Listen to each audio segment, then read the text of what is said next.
Didn't take long for it to be Monday here at Main Street Sports Today, presented by the Tennessee Orthopedic Alliance of Columbia. I'm Maurice Patton. That guy we've not seen for a couple of days is Wade Neely. Hopefully, he's rested and refreshed after a couple of days off. And like I said, welcome to the Monday Mirror, emphasis on Monday, because things were a little hairy about 3 minutes ago. Yeah. Mondays, no matter where you've been, no matter what's been happening lately, Mondays have a way of being, well, Mondays. There we go. Ain't no doubt about that, partner. Exactly. Well, we're going to try to get through this next 2 hours here, take you till 4 o'clock, discussing sports on a local, regional, and national level, as we always do about this time. Wade, speaking of national, how was your time off? Had a good trip, man. Went out of town. Girlfriend's family goes every year to a really, really cool fundraiser in Las Vegas, part of the Cleveland Clinic, which does a lot of research with Alzheimer's and Parkinson's. And the official name of the event is the Keep Memory Alive Power of Love fundraiser. And so that was Friday night. But I mean, you can't just go to Vegas for one night. So I mean, if you're gonna go, you might as well get your money's worth a little bit. So we enjoyed the weekend, and it was good. But yeah, a lot of money raised on Friday for that event, and there were some cool folks in attendance, and Vegas never disappoints. But it was time to get back. There is a point too where you can be in Vegas too long, and we were definitely approaching that threshold. So glad to be back. Feel like I'm a little out of the loop with you guys, but we'll do our best here for the next two. You know, whoever came up with the phrase "great place to visit" wouldn't want to live there. Likely had Vegas in mind. But I feel like that applies. Yeah, there's a threshold where you're there for you're like, yep, that's one too many days. And if I was still there today, it would have hit that for sure. Well, especially when you are in certain establishments where there are no timepieces. No, and I'll tell you, Mo, and this will probably be revealed as the next 2 hour goes along. I did my best to keep up with some sports over the weekend, but it may not seem like it, but the 2 hour time difference threw me for a loop. It does every time I go out there. NBA starting at noon. The games really start in the afternoon over here. That really threw me off. And imagine if you're an English soccer fan, games already come on at 6 a.m. here. I mean, some of your games starting at 4 a.m. there. I don't know. But it is nice that the late games get done at like 9 and 10 o'clock. You still got your whole evening if you wanted to still do something else. But it threw me for a loop. So I'm a little bit out of it in terms of the national sports scene here. The late games aren't so late, but the early games are terribly early. So yeah, but yeah. Well, I'm glad you had a good time, and we may have to get that picture of you and a certain Vegas luminary up at some point. Think bad haircuts. Yes, we can do that, and I will tell the story about that a little bit later, because it was a fun encounter on Friday night for sure. Oh, that's great. I'm glad you had a good time. I'm definitely glad you're back. And we got a good show because we will be visiting in the second hour with Caleb JARREAU from the Daily Beacon up in Knoxville, talking a little SEC baseball as Tennessee kind of kept itself in the hunt for a Southeastern Conference regular season title by taking 2 of 3 at Vanderbilt, putting themselves in position for a sweep. And J.D. Thompson said, nay. So we will talk more about that with Caleb in the second hour of the show. In our next segment, we're going to visit with the queen of Tennessee sports media, TERESA Walker. Going to talk a little college softball, as the NCAA 64-team brackets were released yesterday, and there is definitely a Southeastern Conference tilt to those brackets. We'll talk more about that, as we said, with TERESA in the next segment. We also have A little Major League Baseball to talk about. We've got some, we'll probably talk a little NBA. We have to, Wade, talk some water polo. I mean, yes. I was And wondering when we would get around to water polo on this show, and I don't wonder need no to worry longer. about that any longer. We're going to get into it today. Wonder no longer. Mhm. Absolutely. Yeah. I'm looking forward to that discussion actually, as part of the grab bag in the final segment of the show, among other things that we'll be grabbing out of the grab bag. And of course, as we've said before, Wade, you really have a sports talk show if you don't talk either NIL or transfer portal? Well, we're going to have one of those here in just a few minutes. So let's go ahead and get things rolling with this weekend's results and today's schedule on the rundown. This is the Rundown. Hey, folks, the Monday Rundown is brought to you by Zion Christian Academy. ZCA offers a faith-based, Christ-centered education right here in Murray County. So give them a call today at 931-388-5831 or visit zioneagles.org to schedule your appointment today. Zion Christian Academy, prepared for college, equipped for purpose. High school baseball scores from Friday: Beach with a 3-0 win over Overton. It was Good Pasture defeating Christian Academy of Knoxville 4-1. Creekwood with a 9-5 win over Chester County. Clarksville defeated Dixon County 16-1. It was Eagleville 9, Cornersville 3. Gordonsville with a 6-1 win over Joe Burns. Huntington defeated Harpeth 5-0. Henry County defeated Rossview 5-3. It was Green Hill 10, Hillsborough 0. Lawson with a 6-5 win over White House. Lincoln County defeated Summit 13-5. Loretto with a 10-0 win over Cannon County. Hardin County defeated Montgomery Central 7-3. It was Nolensville 4, Columbia Central 1. Richland with a 17-2 win against Fayetteville. Riverdale defeated Stewart's Creek 2-0. Station Camp blanked Hume Fogg 14-0. Summertown with a 3-1 win over Forest. It was Watertown 4, Westmoreland 0, White House Heritage 10, Smith County 0, and Siegel 2, Wilson Central 0. We roll into Saturday baseball scores from the weekend.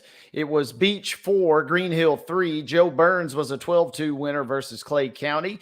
Creekwood 3, Hardin County 2. It was Gordonsville 6, East Robertson 0. East Robertson bouncing back with a 5-4 win versus Joe Burns. John Overton 10, Hillsborough 6. That game is listed twice. Surely they didn't play twice with the same score. Maybe they did. But either way, I can tell you that John Overton did beat Hillsborough at least one time, 10-6. Green Hill defeated, maybe even twice. Green Hill defeated John Overton 5-0. Lawrence County was a 13-1 winner over DeKalb County. Upperman does defeat Lawrence County 8-6. Station Camp 10, Lawson 0. Loretto 11, Summertown 1. Providence Academy 8-2 over Clarksville Academy. Eagleville defeats Richland in Linville 13-3, but Richland bounces back with a 14-0 win versus Cornersville. It was Siegel 10, Riverdale 5. Riverdale bouncing back with that 6-1 win versus Wilson Central. Smith County wins a pair, first 13-2 versus Westmoreland, then 9-6 versus Watertown. Wilson Central with a 7-6 win over Stewart's Creek, and Summertown with an 8-3 victory over Cannon County. In softball action on Friday, Overton edged McGavock 11-10. Summertown edged Loretto 3-2. Oakland and Siegel split a pair of games, with the Lady Patriots winning 5-1, the Lady Stars winning 5-4. Ravenwood defeated Independence 4-2. Eagle on Saturday defeated Huntland 10-4. On the pitch Friday, Hendersonville's boys soccer team with a 2-0 win over Beach, and it was Loretto 5, Richland 4. On Saturday, University School of Nashville defeated Battleground Academy 1-0, and it was Rossview 8, Dixon County 5. Pretty high-scoring soccer match. Yeah, man, a lot of goals there. Yeah. Major League Baseball from the weekend. On Friday, the Astros defeated the Tigers 5-2. The Braves defeated the Mets 4-2. On Saturday, it was the Tigers 8, the Astros 2, and the Braves flirted with a no-hitter, 8 2/3 of no-hit ball combined before settling for a 4-1 victory at Citi Field. On Sunday, the Astros closed out their series at Detroit with a 9-3 victory. The Braves closed out their series with a 4-3 walk-off loss to the Mets. I'm not bitter. Sounds action in Durham over the weekend. The Sounds defeated Durham 7-1, lost to Durham 10-3, and lost to Durham 8-7. We're going to have to talk to producer Mark about putting the winning team first. And in MLS soccer action, it was Charlotte, host Charlotte, with a 1-0 victory over the Nashville Soccer Club. To the schedule we go. Baseball action. Baseball is off tonight, but we do have softball action, and we got a lot of games, so let's get to them. 5 p.m. tonight, Hume Fogg is traveling to Greenbrier. Houston County will be at Wayne County. Loretto is at Community. Waverly visiting Cheatham County tonight. East Robertson at Gordonsville. Waverly and Cheatham County and East Robertson and Gordonsville both are 6 p.m. showdowns. Also at 6 o'clock tonight, McGavock at Green Hill, Harpeth at Huntington, Clay County will be at Joe Burns, Mount Juliet is at John Overton, Macon County is at Lawson, Smith County will hit the road for a trip to Liberty Creek, Huntland comes calling tonight to take on the Richland Raiders in Linville at 6, Stewart's Creek will be at Siegel tonight at 6, Forest traveling to Summertown this evening, it'll be Westmoreland at Watertown at 6 p.m., Summit is at Lincoln County tonight, 7 o'clock start times as Cornersville visits Eagleville. It'll be Oakland taking on Smyrna. A boys soccer showdown tonight. You can hear it. We'll be broadcasting it on Pulaski Citizen Live right after this show at 5:30. Richland is on the road in War Trace tonight to take on Cascade. Again, kickoff is at 5:30. You can find that on PCL via the Mixler app. Major League Baseball schedule tonight. The Cubs will be at the Braves at 6:20 p.m. Can be seen on MLB Network as well as Bally Sports South. And at 7:10 tonight, it'll be the Astros entertaining the Athletics, as that takes us to the end of today's rundown.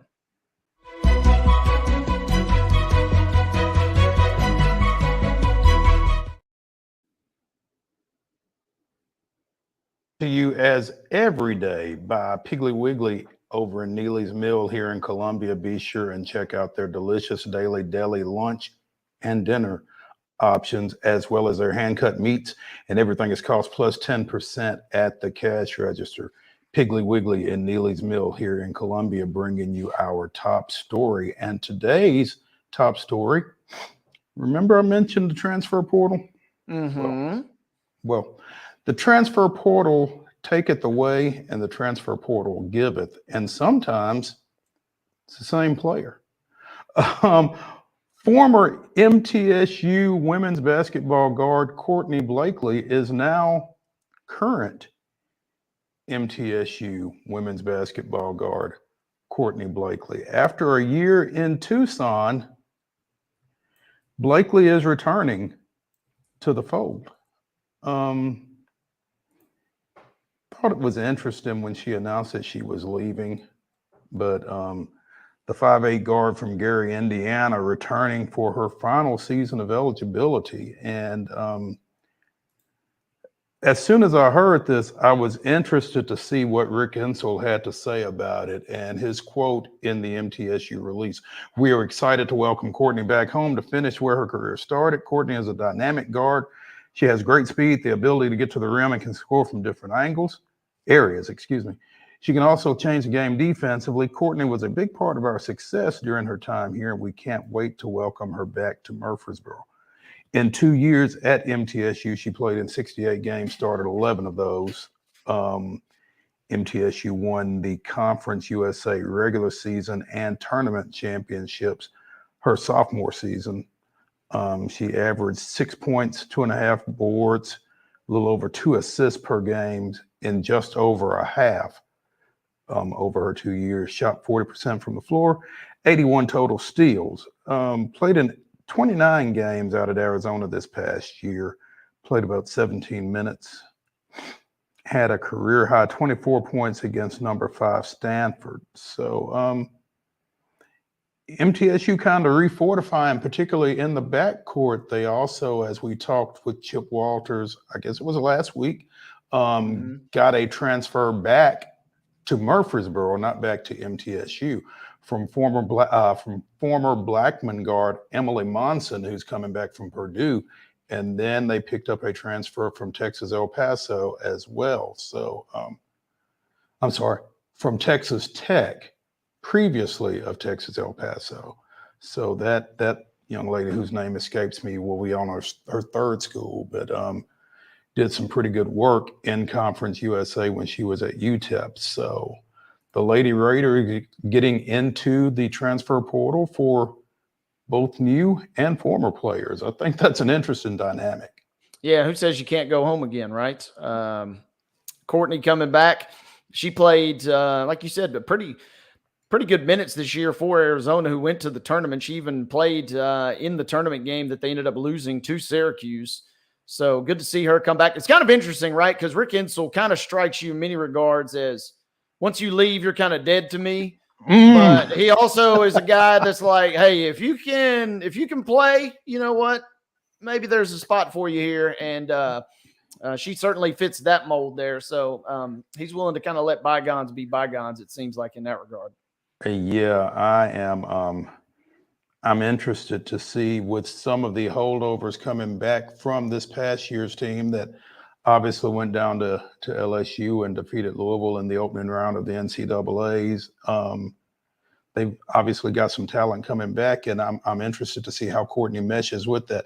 I'm particularly interested, as Rick said, about her ability to score at the rim. I'm kind of excited as an MTSU fan and alumnus to see her and Tamia Scott on the floor at the same time. So it's going to be some getting up and down the floor, I would think, for the Lady Raiders. Not to be outdone, Penny Collins and Tennessee State has picked up another transfer portal addition as well. Former Mount St. Mary's forward Robert, and my connection is slow here, so bear with me. Come on. Robert Jessamy. Jessamy, Jessamy. Yeah. A Philadelphia native, again, transferring from Mount St. Mary's into the TSU program. And I believe he is one of 11 transfers at this point for TSU, which was hit pretty hard by kids going into the portal. And now they have, again, refortified their roster with guys coming out. So they are having to shift gears in a hurry there. Coach Collins spoke to that, as we mentioned last week at the Coaches versus Cancer breakfast a couple of weeks ago, about how the portal had really kind of taken its toll on his roster. And he said that he had 12 openings at that point. That was a week ago Thursday. And it seems that he has filled most of those. So congrats to Coach Collins and his staff for getting things reset in a pretty big hurry. And that's a program that, traditionally has a lot of expectations, particularly in the OVC. And so they've had to kind of literally rebuild on the fly. And it looks as if Ronald Jessamy will be a big part of that. 6'8" forward out of Philly. Again, played previously at Mount St. Mary's. So looking forward to seeing what the Tigers can do with that. Let's take a break from the Lee Company studios here on West 7th in Columbia. When we return to Main Street Sports Today, presented by TOA of Columbia, we will be joined by TERESA Walker, talking a little college softball. Stay with us when we come back.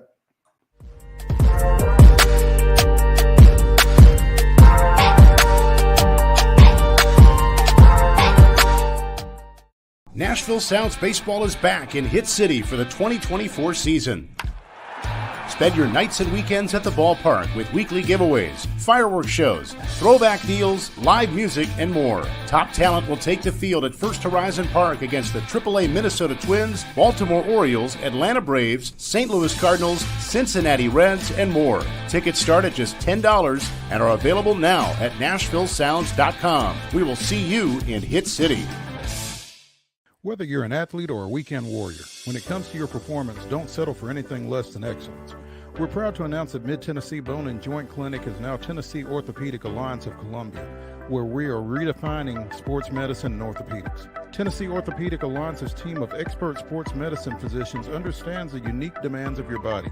TOA Columbia specializes in personalized orthopedic care, offering state-of-the-art treatments for everything from sports injuries to joint replacements. Learn more at toacolumbia.com. With Lee Company technology, the best handymen are hands-off. Lee Company techs have been using visual findings and other smart technology tools for years to add transparency and virtually take customers along. You see what we see, whether we're in a crawl space or on a roof.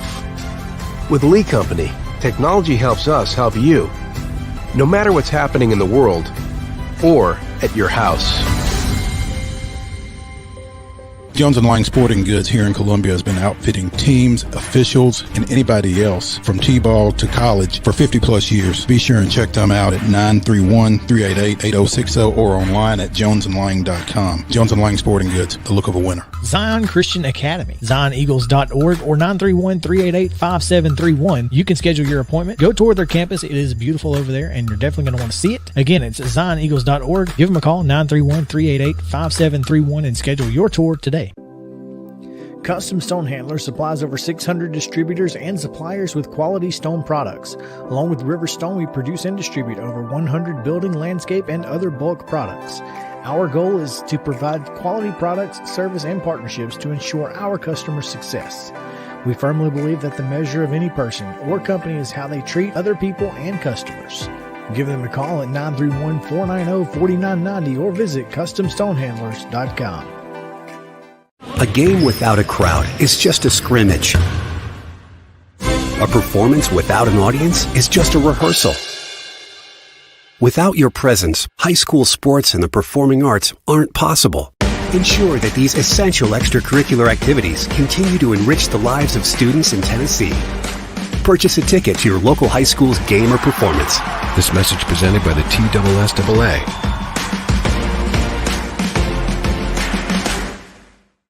Piggly Wiggly, located in Neely's Mill Shopping Center, is Columbia's locally owned and operated Cost Plus 10 grocery store dedicated to serving the community with low prices and smiling faces. Piggly Wiggly offers fresh, hand-cut meats daily as well as daily hot plate lunches from their deli counter. You're certain to see smiling faces and a helping hand when you're here at Piggly Wiggly. Come by and check out our fresh produce, high-quality meats, and more. Down home, down the street, we'll see you at the Pig.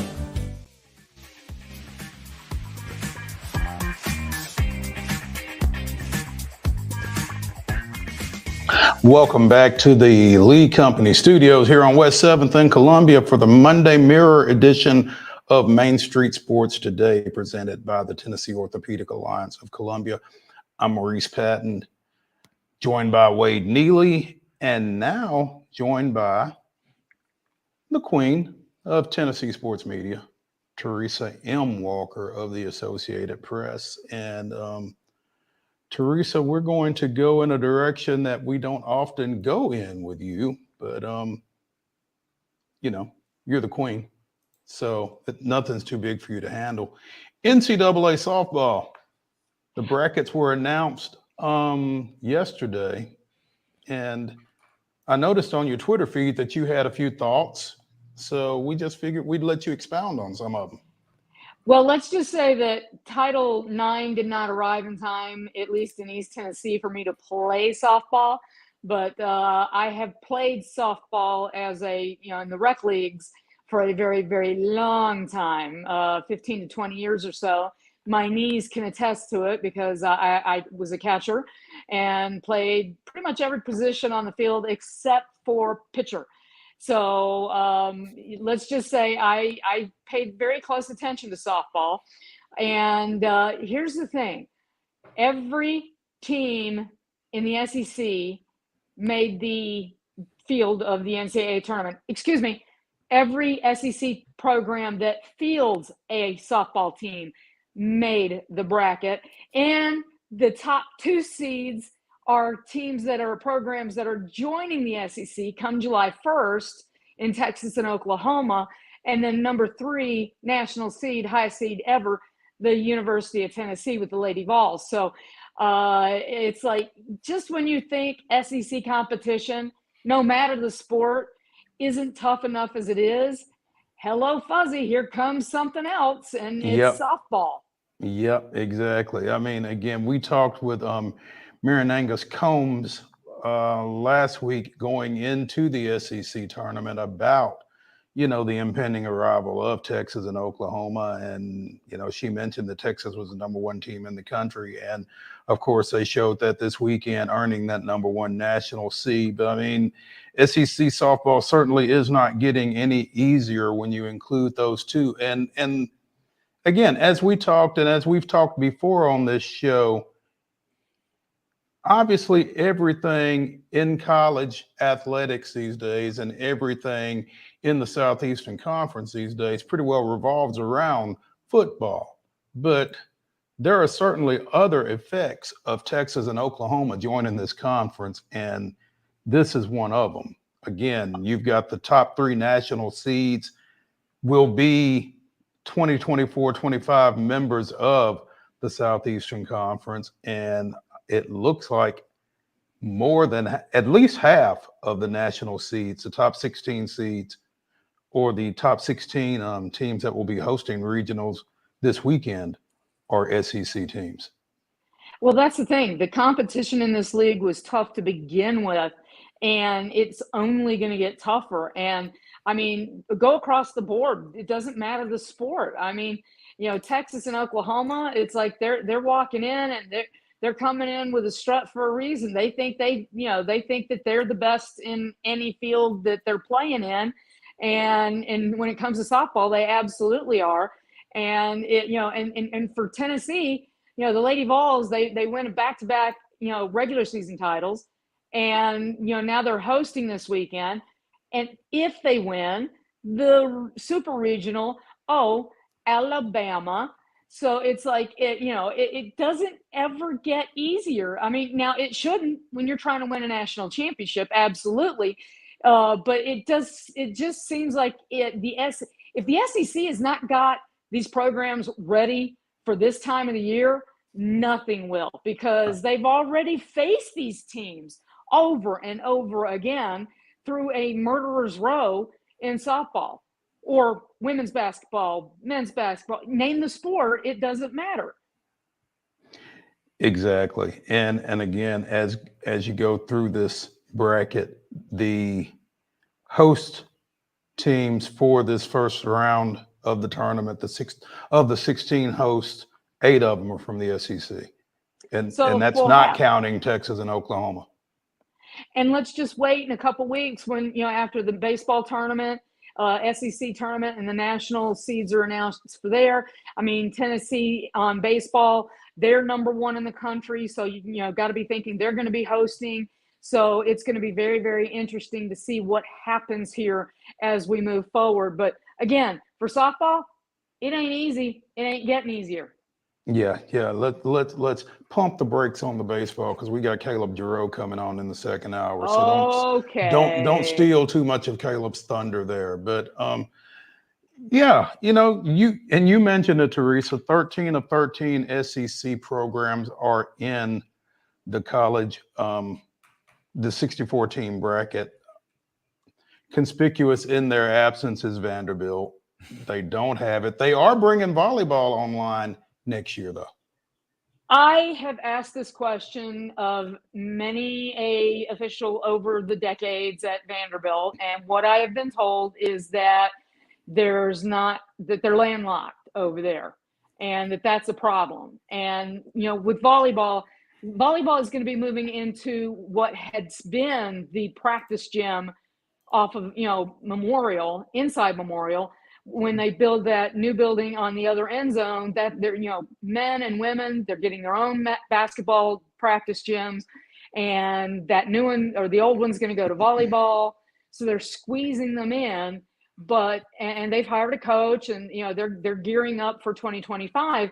But, you know, softball, I mean, when you look at the eyeballs, the ratings that they get for the SEC, you know, I mean, the SEC tournament, the NCAA tournament, the College Softball World Series. I mean, come on. I mean, hey, Candace, I know we've talked about this, but maybe y'all need to rethink this and try and find some room, buy up a couple houses or something, and find a way to fit this in, because with the arrival of Texas and Oklahoma, it makes it even more conspicuous by Vanderbilt's absence in that sport. And Teresa, that's where I'm curious. This may be a dumb question, but at some point, is there not ridiculous amounts of pressure from maybe even the conference level to pressure them, or kind of maybe even strong arm them into adding that sport? Because you're the only team that's not in there, and now next year it's going to look even more egregious, as you just said. You would think that there's some hints being dropped. If I'm Greg Sankey, I am. If I'm the people who are, deal with softball, I sure would be. I mean, because that's the thing.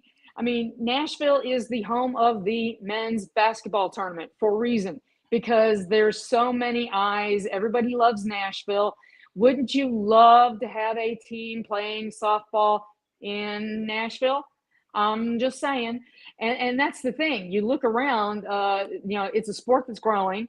And again, ratings, SEC Network, they've got airtime to fill. And it's a sport that Vanderbilt is competing in other stuff. And, God love them, and bowling is a tremendous thing as well. But the fact of the matter is, in the South, softball is huge.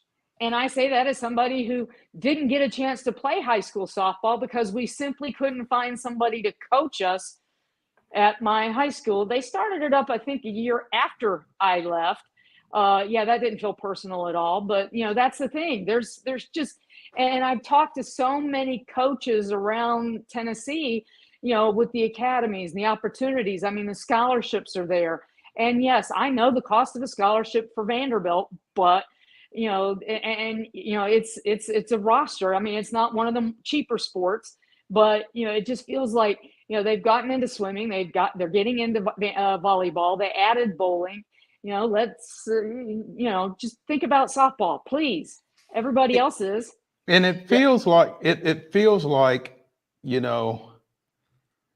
with the minds that are on that campus, it feels like they should be able to find a way to figure something out. And high school softball in this area is pretty big. I don't think it would take long for Vanderbilt to be highly competitive in softball, especially, and we talked with Marion Angus Combs about this.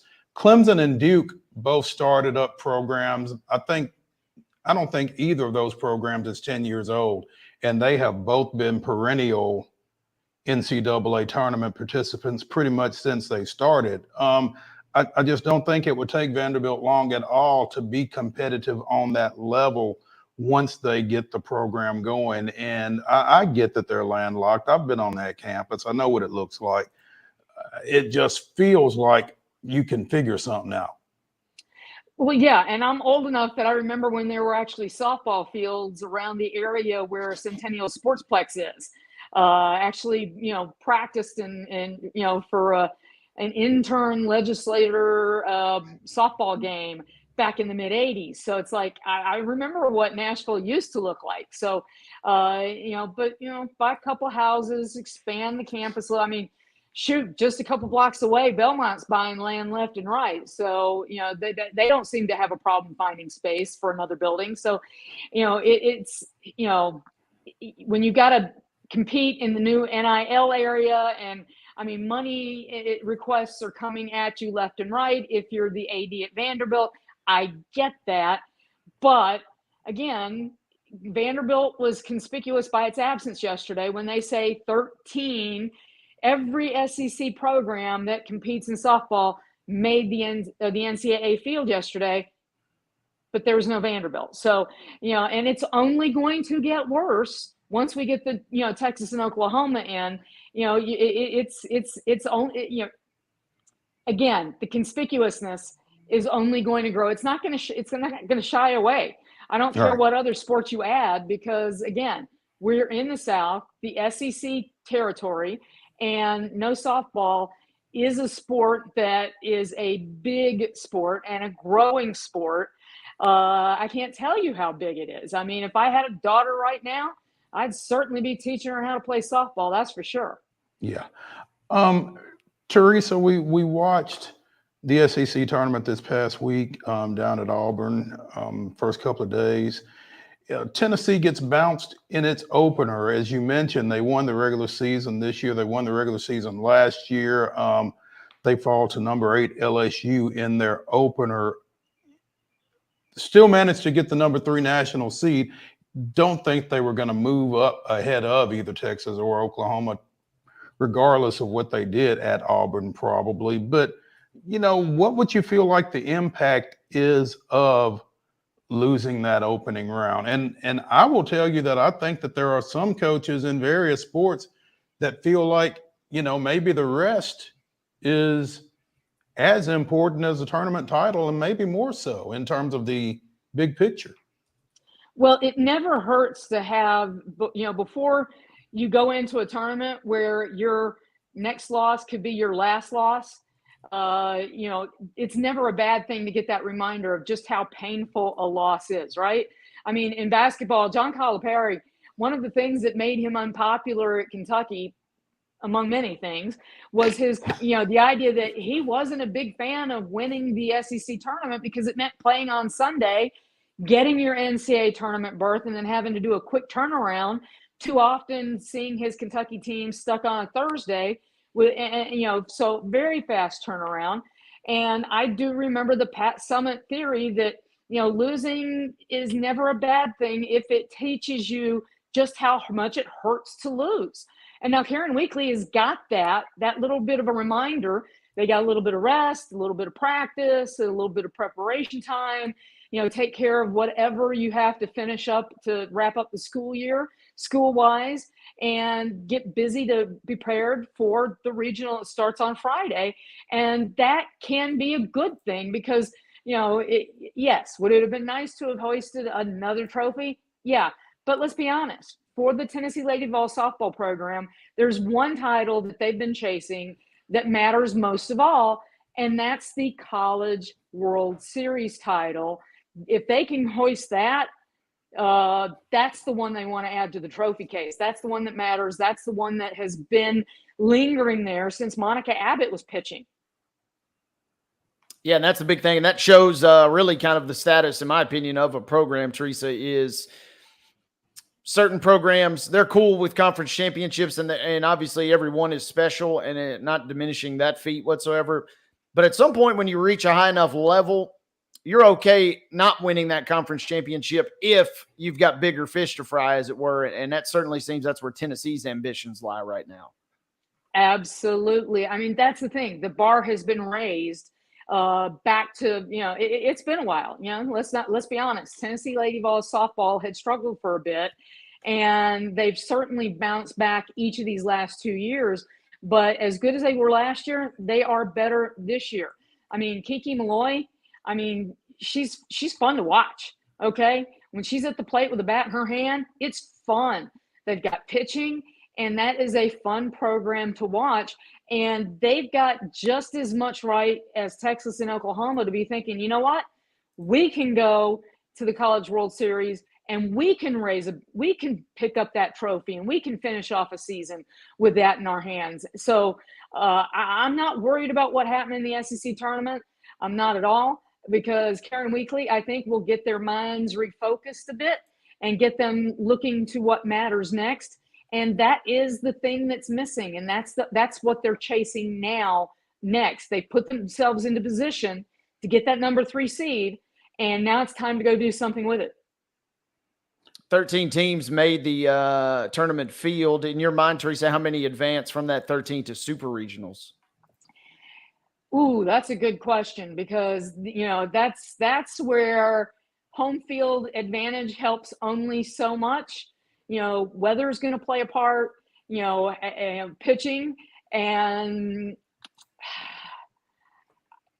but you know what? I just think that this could be an SEC heavy. SEC teams maybe knocking out SEC teams is the only thing that keeps teams from, having a very SEC field once we get to the softball college World Series. Yeah, That's all an 13 of interesting- them ain't making it to Oklahoma City, that's for sure. No, all Well, 13 of them no. aren't going to make it to Oklahoma City. And it's interesting that you make that point, Teresa, because, as you scroll through here, you mentioned Tennessee and Alabama matchup in the Super Regional. And to be fair, it looks like that's the only potential all SEC Super, I guess. See, that's the So- thing.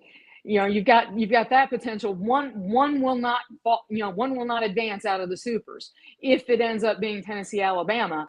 So that leaves the opportunity for, hey, just move, set up an SEC spare office over in Oklahoma for the College World Series potentially. Now that's if seeds hold, but Yes. it looks like, again, with 13 teams and 16 regionals, I think they're pretty well spread out. So, I guess if there are some upsets and that kind of thing, you could see some other all SEC, and there's always upsets. I didn't realize Missouri was as well regarded as they apparently are, getting a number 7 seed, getting a host berth in the region, obviously, but also they would host a super if they win, and Duke is the number 10. So it would be Duke going out to Como if those hold up. But like I said, I did not realize Missouri was that good. Same here, but that's the thing. SEC programs have invested in softball and put the money there to help these programs grow and build and become the best in the country. So I'm not too surprised. Now, I know that Auburn is having to go to Florida State, where Chattanooga is as well. So that's going to be a very interesting regional to watch. But I'll have to admit, I haven't had a chance to study the rest of the bracket just yet. But that's the thing. You've got one regional or super regional that could potentially be SEC on SEC crime. But that leaves the path open to just fill it up, and so let's if I'm Greg Sankey and the folks in the SEC office, I'm saying it's all good, baby.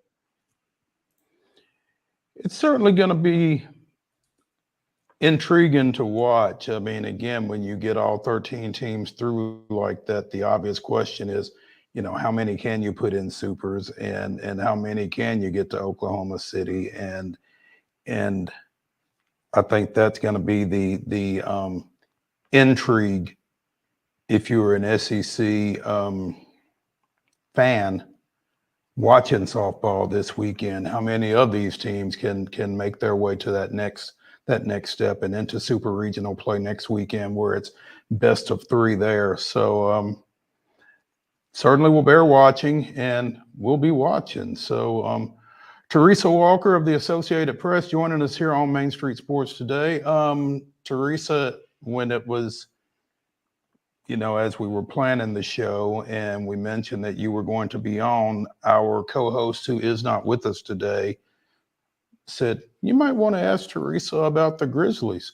So I'll ask you about the Grizzlies getting the number 9 pick in the lottery yesterday. I don't know what that means. The Hawks got the number 1 pick in the lottery. I don't know what that means. In fact, I tweeted, of all the years for the Hawks to get the number 1 pick, it's this year when there's no clear-cut number 1.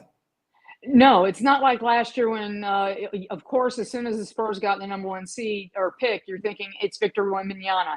There is nothing like that. In fact, the Grizzlies went into the draft kind of sitting at 7th. And this is after an injury-riddled season, guys. They started 50 different lineups in 82 games. My God, Taylor Jenkins should have been a coach of the year finalist simply for playing that kind of Scrabble with his roster. So they went in with the odds to be 7th. They actually had some decent odds to move up. They instead fell 2 slots to 9th. I won't be surprised to see if they maybe trade that spot, because they're in a good position. They literally just needed to heal guys up, from John Morant, Marcus Smart, Desmond Bain, return late in the season, make sure that nothing happens to Jaren Jackson Jr. this offseason, get people back. And, I've seen Dalton Knecht maybe, listed to them, but they could really kind of use a big man. And the problem is, it's not easy to find big men who can run the floor the way the Memphis Grizzlies need a big man to run the floor. It's why they traded Jonas Valanciunas to New Orleans for Steven Adams, who has missed a year and a half with an injury. So it's going to be very interesting to see. They've got 3 draft picks. I will not be surprised at all if their GM trades that number 9 for something else. It's going to be fun. But yes, they never, the only year that I've seen them truly move up in the draft was the year that John Morant was available, and they jumped up to 2. And my husband actually asked me yesterday, what would have happened if they jumped to 1? I said, well, 1, it never was going to happen with Memphis because I've never seen it happen. And then 2, number 2 took the decision out of their hands, made it easier.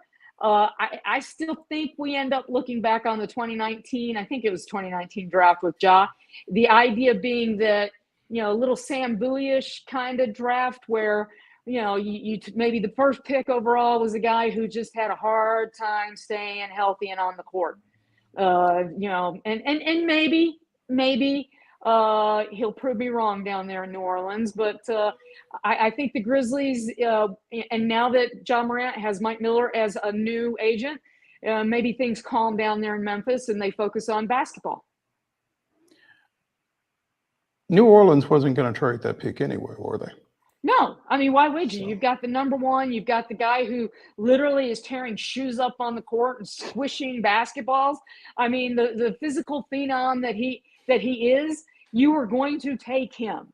And, the idea being that Ja's the guy who rocketed up the draft charts and suddenly became the obvious pick to be number 2, even more so in hindsight as rookie of the year and, a 2-time All-Star who, to a certain extent has been his own worst enemy at this point.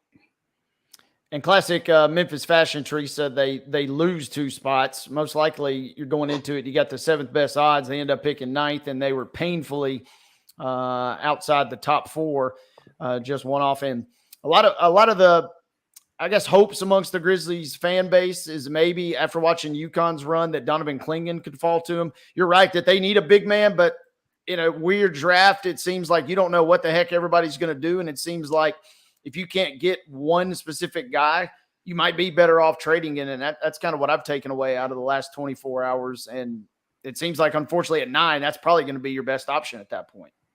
Well, absolutely. And that's the thing, because it is so, there's no set 1 through whatever, Clingan could fall to them and they might say, you know what, let's go get a big man.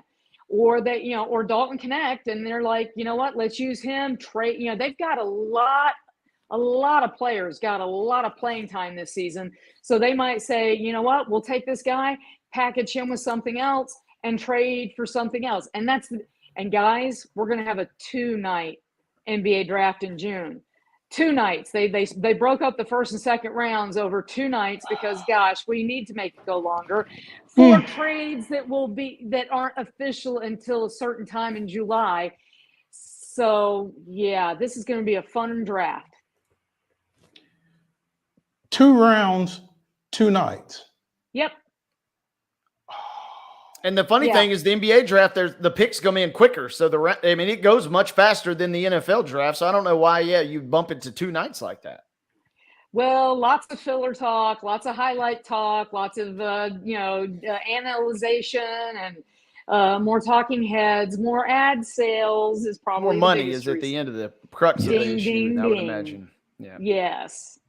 Goodness gracious. And I think that's one reason why the NHL draft is pushed to that. I think it's going to be like Friday, Saturday for that weekend as well. So, it's so interesting. Yeah. Teresa Walker of the Associated Press joining us here on Main Street Sports Today, presented by TOA of Columbia. Teresa, we appreciate it, and we will catch up with you soon. Sounds good. Take care, guys. Thank you, Teresa. When we come back to the Lee Company studios, it is time for MON-STARS, and I will warn you, at least one of us is ill-prepared for this segment. So. I just got back.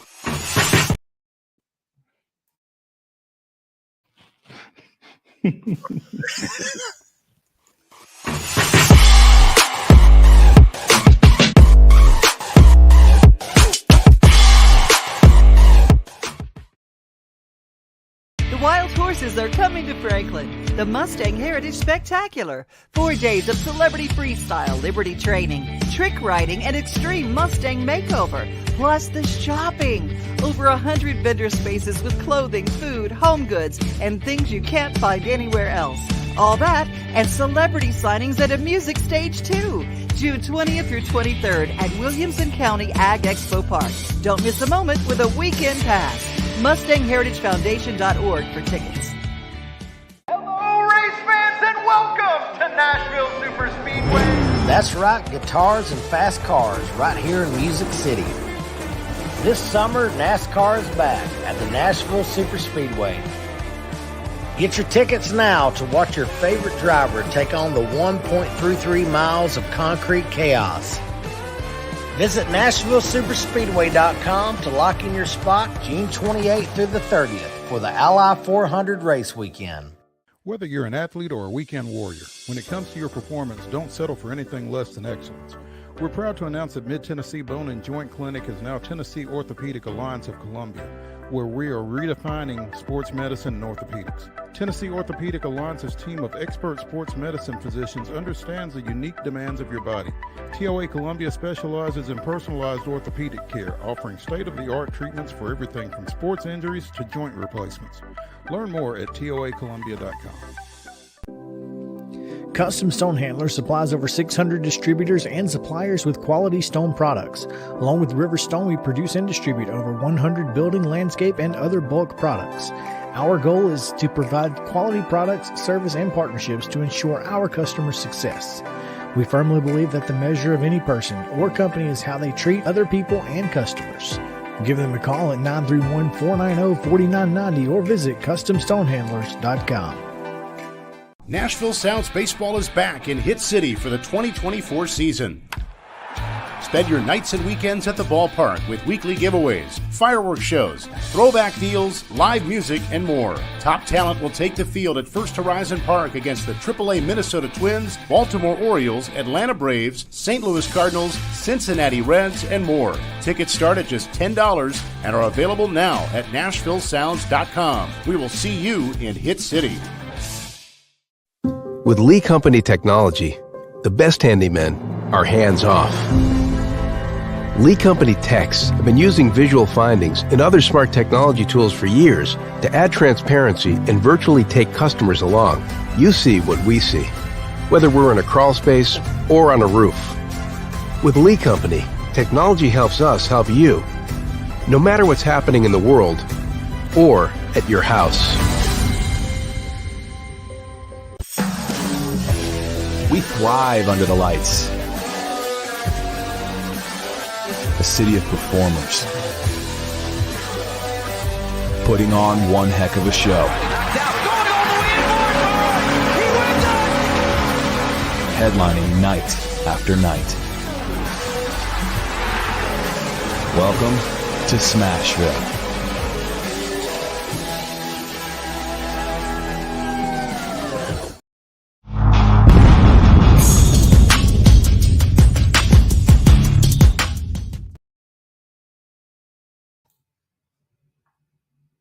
Stars here on Main Street Sports Today as we continue the Monday update from the Lee Company studio. I'm Maurice Patton. That's Wade Neely. And we are going to give you our top individual performers athletically from the weekend. So, and as Wade was saying on the way out, he just spent the weekend in Vegas, and I've spent this Monday trying to get ready for this show and not doing a great job. But Wade, Let's do this thing, and we'll go preps to pros, or at least I'm going to attempt to go preps to pros. But I got to give a shout out to local standout pitcher for the Richland Lady Raiders. They have advanced to the region tournament tonight, as we gave you guys during the rundown. But really, they've done it thanks to the performance from senior Ava Schrader. And Schrader was really at her best last week in the district tournament. She had thrown a complete game 2-hitter in their first win of the week versus Cornersville. And then she followed it up in their district championship game with a complete game shutout. But that's not all she did. Ava also had a home run, and she drove in all 3 of the runs as Richland did defeat Cornersville in that game. And Ava Schrader, thanks to her dominant performance in both of those games, is my first MON-STAR. Fantastic effort for what's been a really good player for the Richland Lady Raiders the last 4 years. that's a great week for Miss Schrader, and so congrats to her. I'm going to stay in the softball realm, stay in the prep realm as well. Ashley Coble out at Zion Christian signed last fall with South Alabama. In her previous 2 games, she had thrown no hitters. In Saturday's TSIAA championship game against Clarksville Christian, she settled for 2 hits over 4 2/3 innings, but she struck out 11. And her coach, Russ Adcox, took her out with 2 outs in the 5th with the 11-run lead. They were getting ready to invoke the run rule, so took her out, let the crowd recognize her for her 5 years that she had spent out there and playing at a high level. But Ashley Coble, 11 strikeouts in 4 2/3 innings in Zion Christian's 11-0 5-inning win over Clarksville Christian for the Tennessee State Independent Athletic Association softball championship, their 3rd in 3 years. Congrats to her. Yeah, super congrats. Putting up monster numbers. I mean, MON-STAR numbers. MON-STAR numbers. Yes. Double-digit strikeouts is automatically going to put you in the realm of a MON-STAR. Absolutely. Nomination. You're number 2? Number 2, let's go preps to pros, but we'll go in the middle here. But we're not that far removed from preps. I got to give a shout-out to former Summertown standout, now UT Southern standout, Hannah Lindsay, who was named the SSAC Freshman of the Year. And she had such a really, kind of quiet. I didn't hear a ton about her because Giles County had a couple of former Lady Bobcats on their team. I was really kind of keeping tabs on this year. But Hannah did a great job this year at UT Southern. She was 417 batting average, 550 slugging percentage.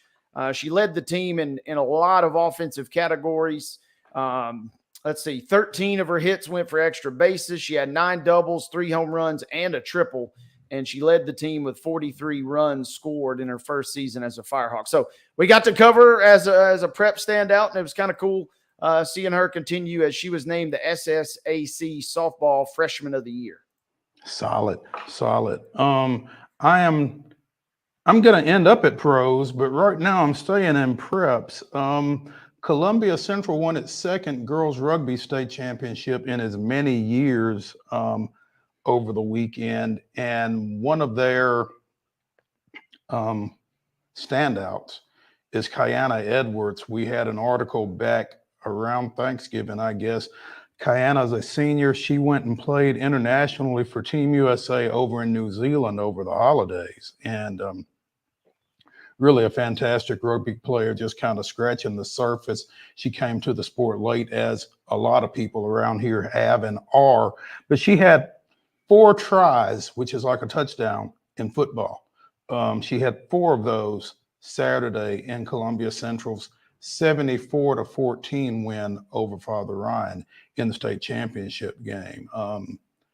6 different Columbia Central players scored tries, and she was one of 3 that had multiple tries. And she earned MVP honors for the game for her performance. So Kiana Edwards is my 2nd MON-STAR.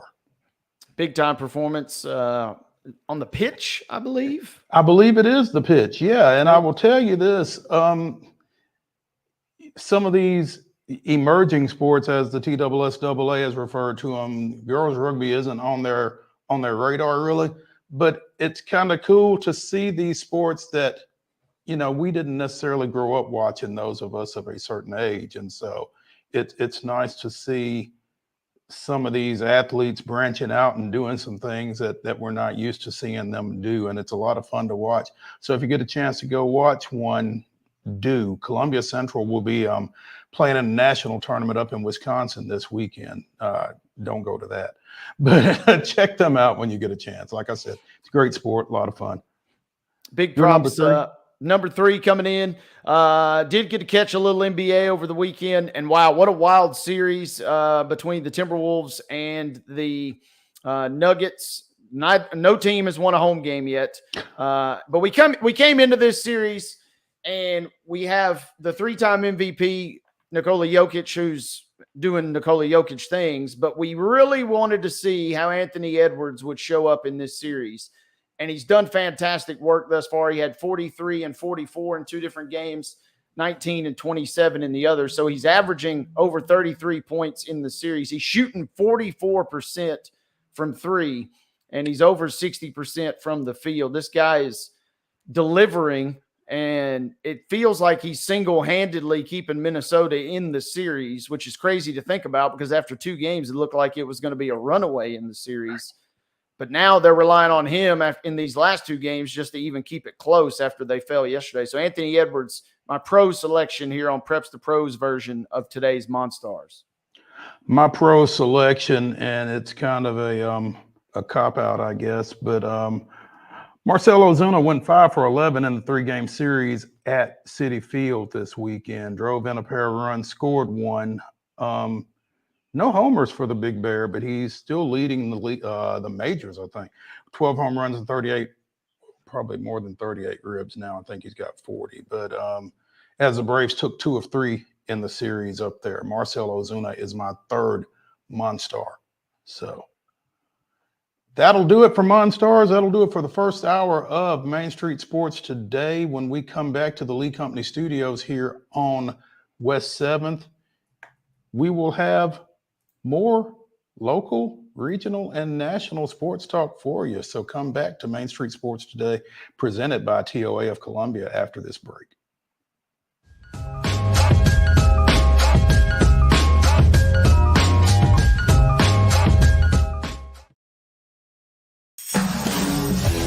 We thrive under the lights. A city of performers, putting on one heck of a show. Headlining night after night. Welcome to Smashville.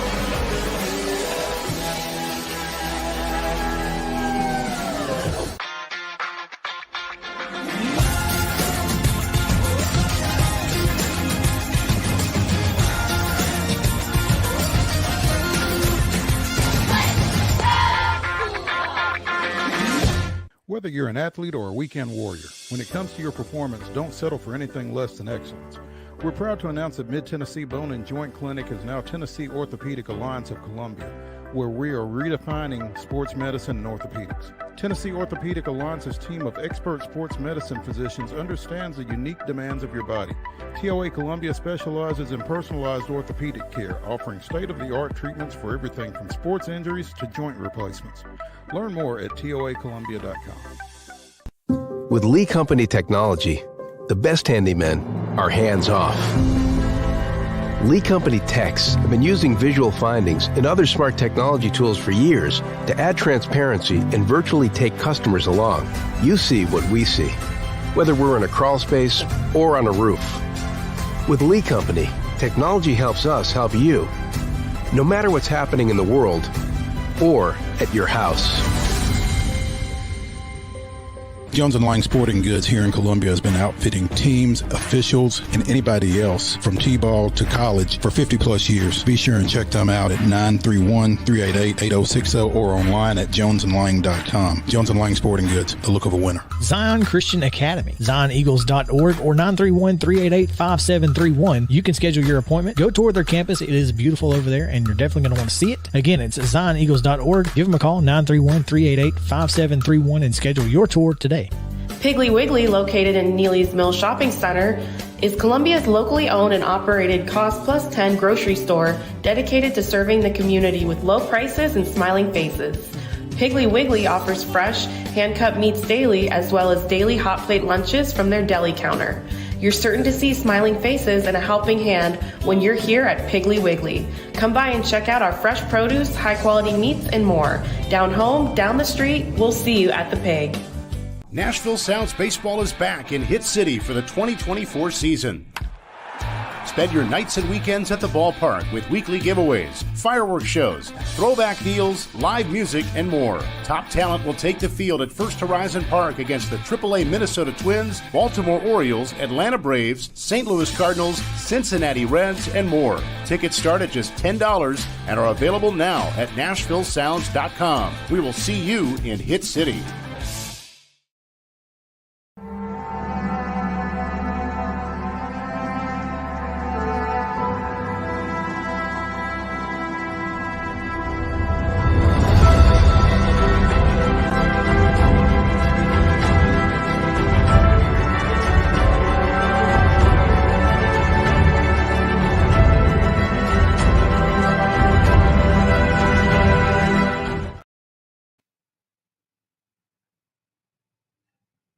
May 13th, 1942, Jim Tobin became the first pitcher in modern Major League history to hit 3 home runs in a game, going deep to lead off the 5th and 7th innings and hitting a 2-run shot in the 8th as the Boston Braves defeated the visiting Chicago Cubs 6-5.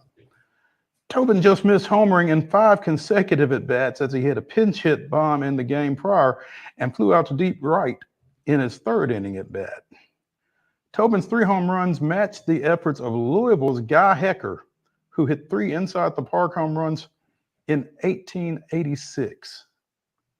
That was his day in Braves history. Jim Tobin didn't just become the first pitcher in modern Major League history to do that. He is the only pitcher in modern Major League history to hit 3 home runs in a game. The Braves have had some good hitting pitchers over the years. I'm learning through this segment here. Nice. Hey, if we can teach someone something, that's a great thing. A little TIL, a little today I learned, right? Mm-hmm. And you know, that's one of those reasons you kind of hated to see the universal DH. I like seeing pitchers hit when they can hit. Now, I mean, I get it. I understand. I just miss the pitchers on the bases with the jackets is really what I kind of miss too, just being honest. Well, and as Yao and I discussed when it was imminent that the National League was going to adopt the DH, I mean, if it keeps, say, a Marcell Ozuna in the lineup, then we're good with it. So we mentioned Ozuna and his weekend.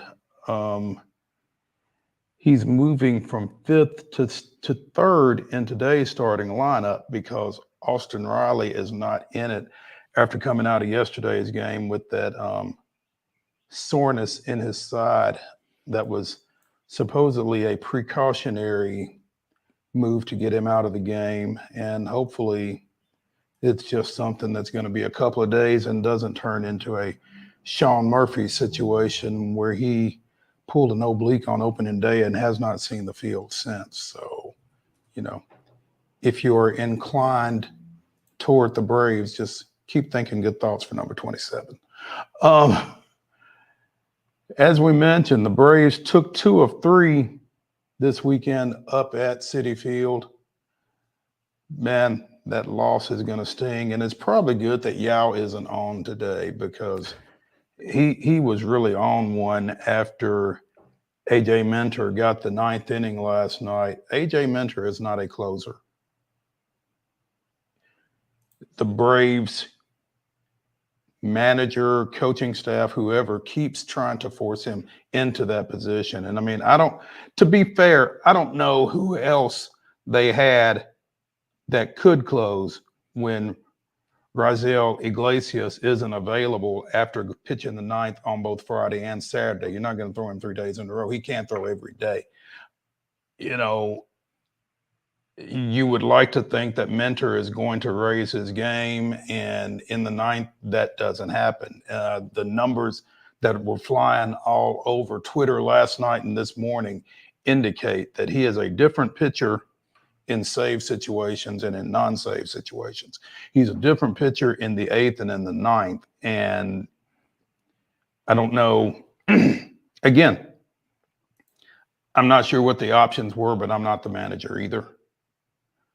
And if those numbers are out there in the abundance that they were after the game and this morning, then I would like to think that the Atlanta analytics department has them as well. So while we're continuing to see AJ Mentor in those situations, for him to give up walk-off home runs to Brandon Nimmo is bothersome. Again, they got 2 or 3. You can't really expect more than that, but it's one of those, it's like those old math classes, show you work. And when you get the first 2, then you get greedy. And when you were up 3-2 going in the bottom of the ninth, you get greedy. And the Braves couldn't close the door, and specifically AJ Mentor couldn't close the door, and it's a little tough to keep watching. Yeah, not a good sitch. We've called his name too many times on this show. In that situation. In that situation. Have you read this story on The Athletic about AJ Minto and Nimmo? No. I'm loosely scanning it, but basically going in I'm making sure I get this right. Going into the weekend, I believe that Mentor, Nimmo was 1 hit, 1 walk, 6 strikeouts. And as a result, he even cited that particular matchup. He is basically, this is Nimmo, that is, he started altering his swing as a result of that. And it says, quote, it literally was years in the making. So I guess he knew something about that matchup was something that he needed to work on. He kind of cites, where is this here? Cites basically a rising 4-seam fastball, particularly from left-handed pitchers. So he wanted to shorten his swing. So he literally cites having bad at-bats previously versus this guy for a reason that he started changing his swing.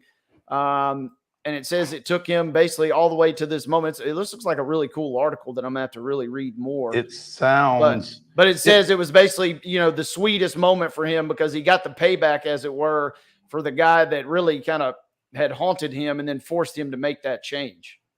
Wow. And to see the fruits of your labor, I mean, that is pretty cool. It's unfortunate as a Braves fan that it happened in that moment, but that's. Yeah, I should have prefaced all that by saying, yeah, not as cool if you're a Braves fan, I suppose, but otherwise kind of a neat story. Exactly.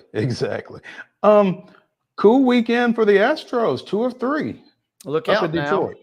They got some 2 nice wins.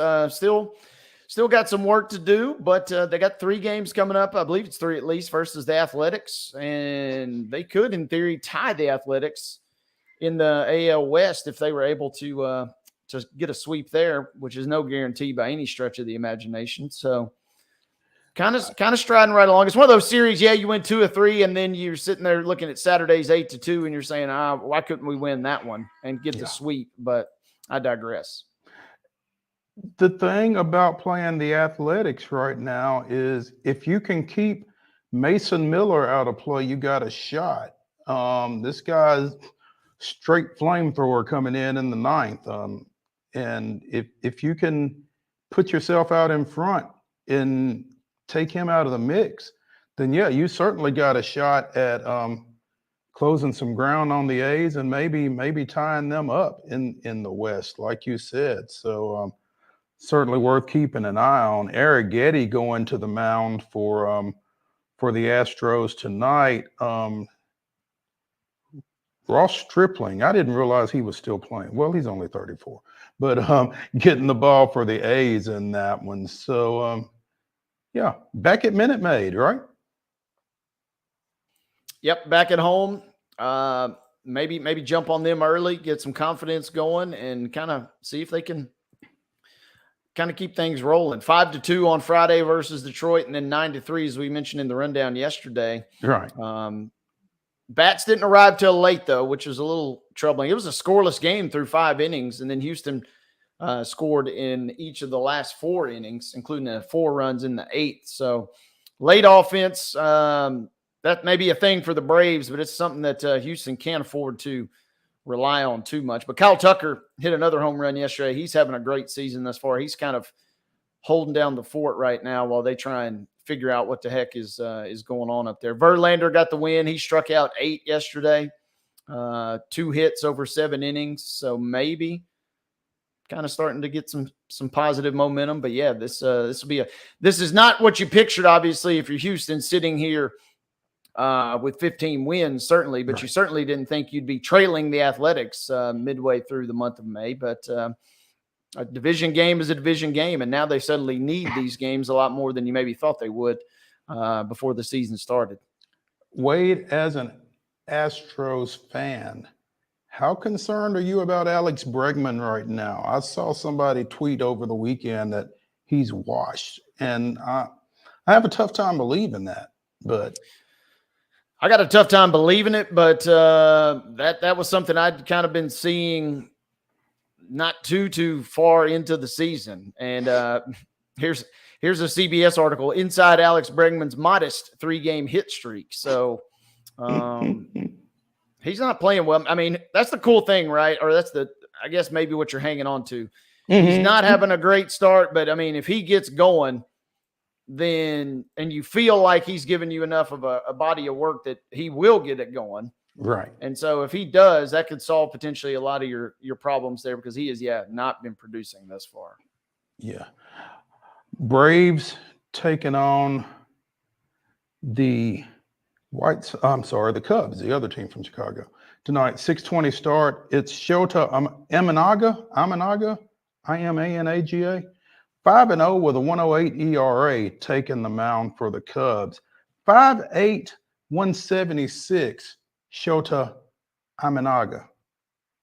Been dominant to start the season for the Cubs. Ronaldo Lopez, 2-1 with a 1.53. You know, anytime you get 2 starters with sub-2 ERAs going at it, it sounds like it's going to be a fun night. So we'll be keeping an eye on that one. There was some great pitching over the weekend in spots other than Citi Field in Detroit. Let's start in Milwaukee, where former Nashville Sound Robert Gasser made his major league debut Friday night, and we visited with Jeff Him on Friday, the voice of the Nashville Sounds, and we had mentioned that Milwaukee hit 3 home runs on Thursday night against St. Louis, and I'm sure Gasser would like to have gotten that kind of support for his game. Well, the Brewers had a 5-run 5th and defeated St. Louis 11-2 as Gasser went 6 innings, 6 shutout innings with 4 strikeouts, and he got the support and he let it fly, man. I think that's exactly what Milwaukee was looking for out of him when they called him up to make his first major league start. And as Jeff talked and we talked, you didn't know if it's going to be a situation where he was just making an emergency start or whether he's got a chance to, get another one. Well, if he doesn't get another one here in his next turn, then I'm not sure what more he could have done to get one. So that'll be worth keeping an eye on. But Pat Murphy says, I think Gas came in with a little chip on his shoulder, like I should have been here last year in my mind, and they made me wait. Maybe that's something that we could think about sometimes. Maybe we need to make guys wait. So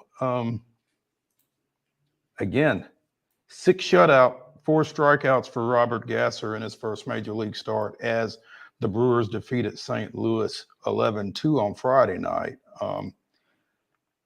His debut wasn't nearly as talked about as Paul Skeens' debut on Saturday for Pittsburgh at PNC against the aforementioned Cubs. And, he had a nice outing, pitched into the 5th, I believe.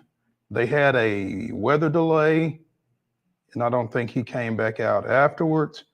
But after he left the game, the Cubs drew six bases loaded walks in a 7-run 5th inning. The most since the Chicago White Sox walked 8 times in a game with the bags loaded in April of 1959. 6 bases loaded walks. Now, I mean, I've seen some games like that, but they were primarily rec league. Yeah, I've umpired some games like that, and they were definitely rec league. But 6 bases loaded walks in an inning. Who's that? We'll talk to Caleb in a minute about college baseball. But isn't that Texas A&M that gets the chant going when they have the walks in a row? That feels like that they were primed for that. If that was the case, Ball 8.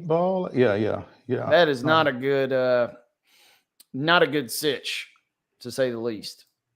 But it was. I will say this: the one thing I did keep tabs a little bit on over the weekend was Skeens' debut, and I had a few friends even that shot me a text and said, "Man, are you watching this?" Or a couple folks said, "I didn't know this kid was going to be this good." Folks that kind of had not seen him during his run at LSU, and so that kind of to me signified that, hey, this is a guy that the hype is real with certain guys, and it looks like it certainly might be real with him.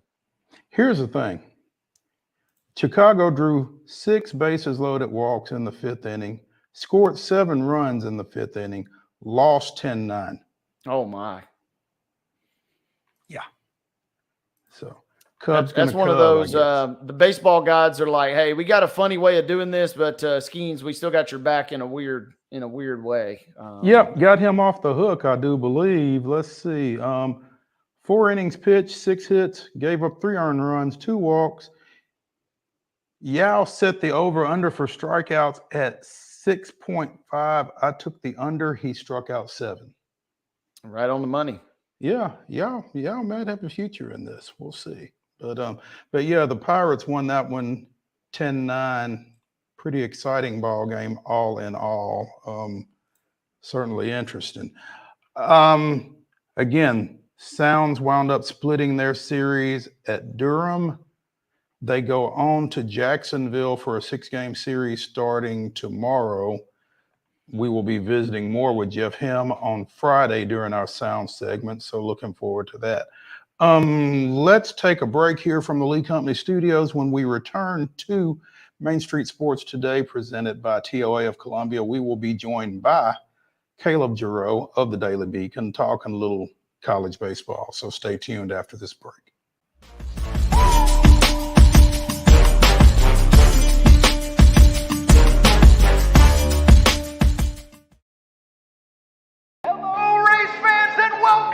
Nashville Super Speedway. That's right, guitars and fast cars right here in Music City. This summer, NASCAR is back at the Nashville Super Speedway.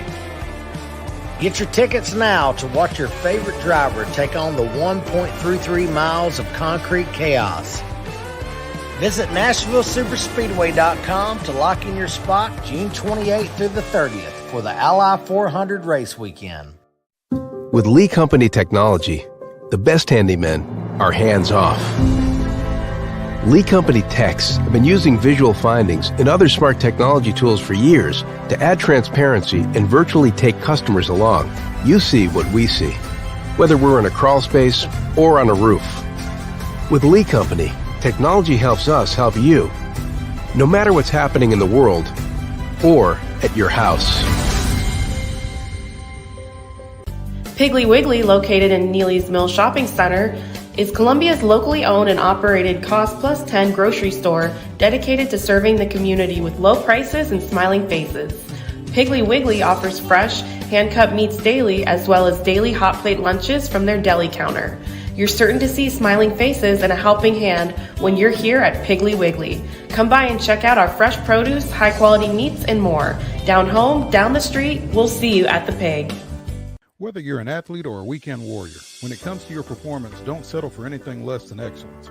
We're proud to announce that Mid-Tennessee Bone and Joint Clinic is now Tennessee Orthopedic Alliance of Columbia, where we are redefining sports medicine and orthopedics. Tennessee Orthopedic Alliance's team of expert sports medicine physicians understands the unique demands of your body.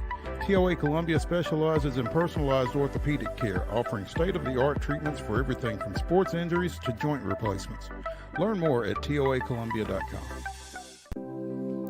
Custom Stone Handler supplies over 600 distributors and suppliers with quality stone products. Along with River Stone, we produce and distribute over 100 building, landscape, and other bulk products. Our goal is to provide quality products, service, and partnerships to ensure our customers' success. We firmly believe that the measure of any person or company is how they treat other people and customers. Give them a call at 931-490-4990 or visit CustomStonehandlers.com.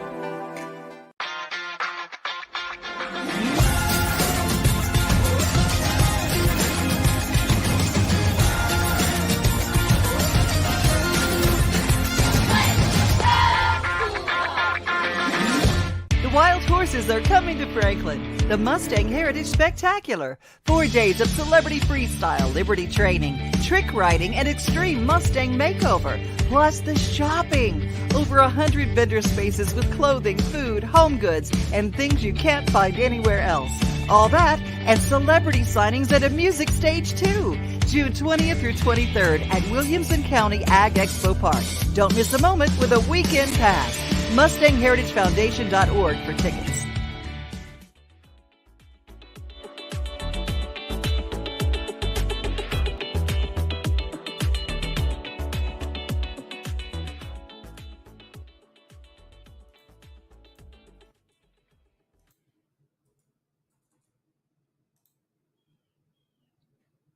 Welcome back to the Monday Mirror edition of Main Street Sports Today, presented by the Tennessee Orthopedic Alliance of Columbia. I'm Maurice Patton, that's Wade Neely, and we are now joined by Caleb JARREAU of the Daily Beacon, the student newspaper at the University of Tennessee.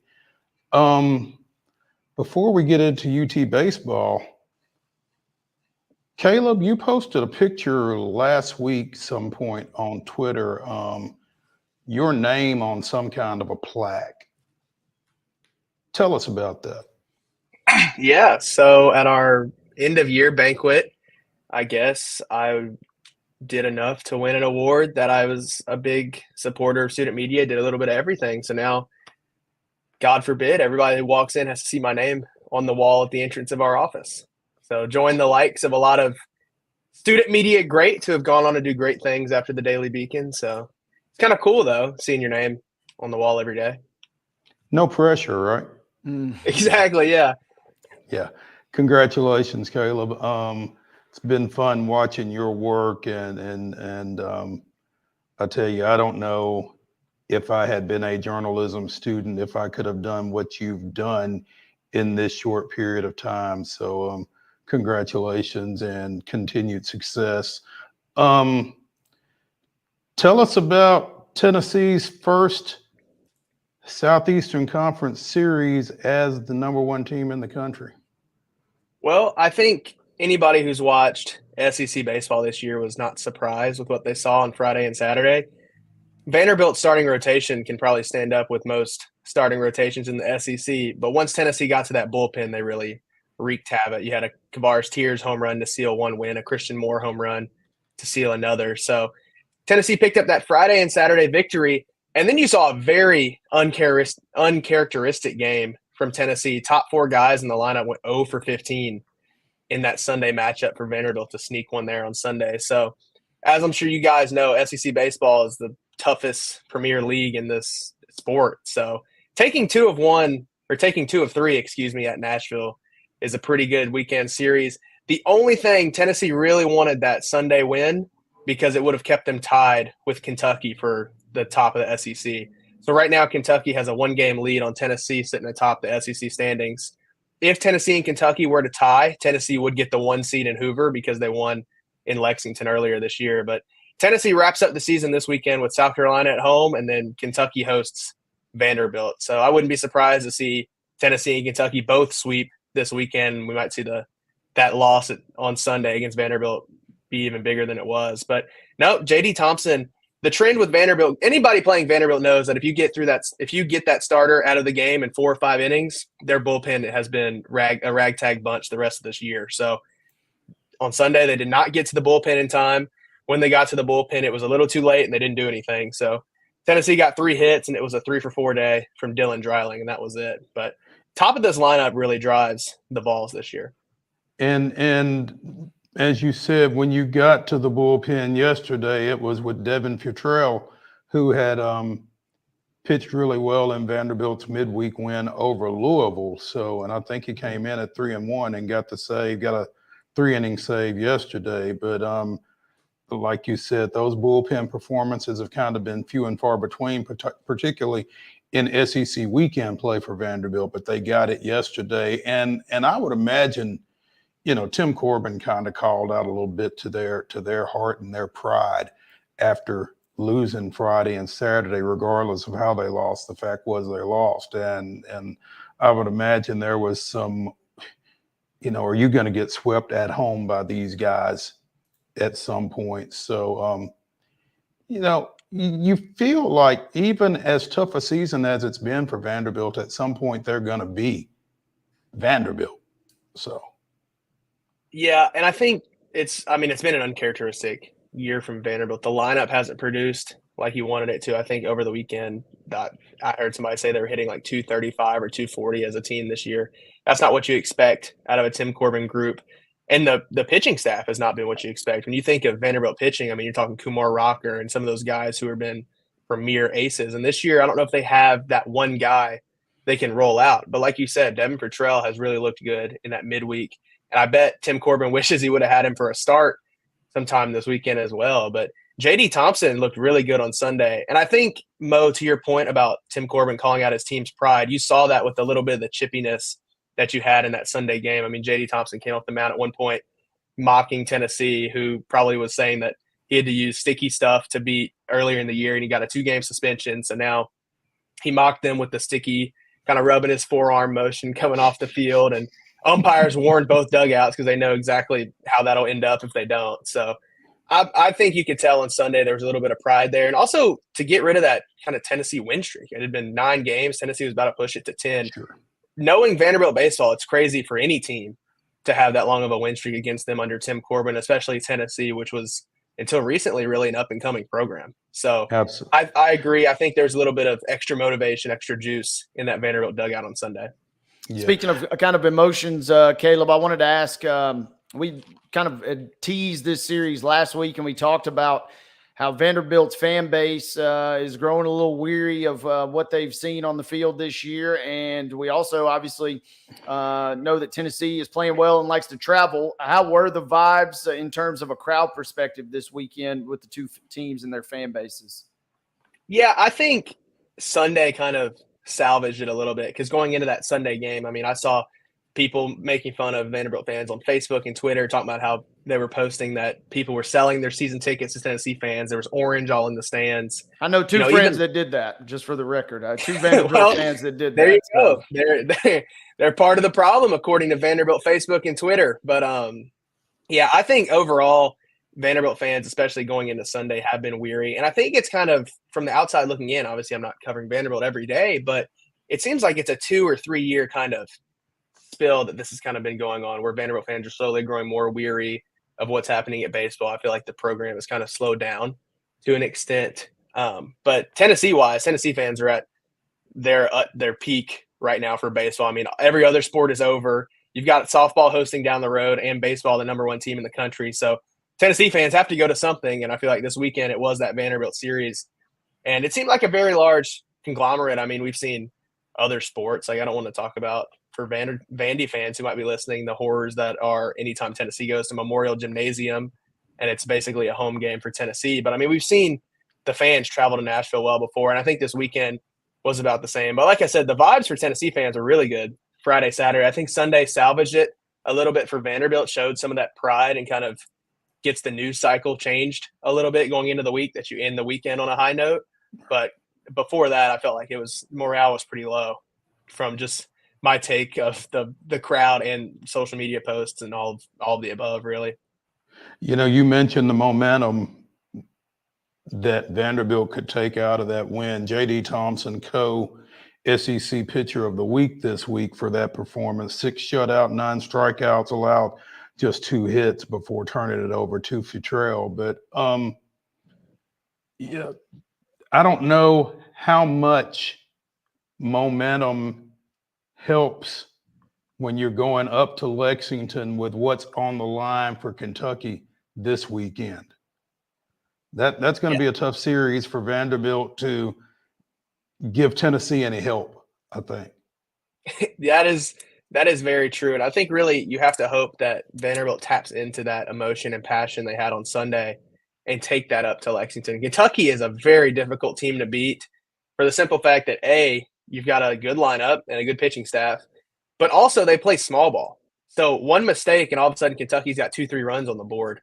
Like if your catcher stands up and throws it in the right field. Tennessee ran into the same problem. They had some errors when they went up to Lexington and dropped a game up there. That's what Kentucky wants you to do. They want to keep the game close, and then once they get you within striking distance, make the defense mess up, put pressure on the defense every inning, and force an error. And that's tough, especially when you're playing at their place, to field it perfectly and then also hope to get some runs across the board on a very good lineup. So I know Tennessee fans will be paying attention to that series to see if Kentucky doesn't falter and drop one there. But, I mean, Kentucky this weekend had a big series at Florida, too, picked up 2 extra inning wins where it seemed like Florida was going to beat them.